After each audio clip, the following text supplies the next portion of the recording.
23 జనవరిన వచ్చేటటువంటి వసంత పంచమి ఈసారి శుక్రవారంతో వస్తున్నది. అంటే ఏంటంటే సరస్వతీదేవి వస్తూ లక్ష్మీదేవిని వెంట పెట్టుకొస్తున్నది అని చెప్పడం జరిగింది. ఎంత విశేషం అండి.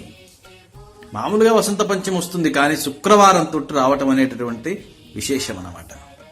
జ్ఞానంతో పాటు, బుద్ధితో పాటు, విద్యతో పాటు ధనం కూడా. చెప్తున్న అందరికీ కూడా 12 నామ స్తోత్రాలు, సరస్వతీదేవి యొక్క 12 నామ స్తోత్రం 11 సార్లు పారాయణ చేయండి. నైవేద్యం పిల్లలకు వినిపించండి. ఏదో ఒకటి నైవేద్యం పెట్టండి. పండో ఫలము.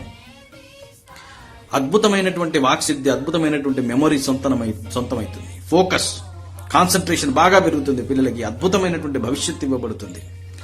అట్లాగే ఐం సరస్వతి అయిన నమః అనేటటువంటి జపం 108 సార్లు చేస్తే కూడా అద్భుతమైనటువంటి సరస్వతి కటాక్షం కలుగుతుంది. ఆ రోజు లక్ష్మీ అష్టోత్తర శతనామావళి కూడా చదవండి.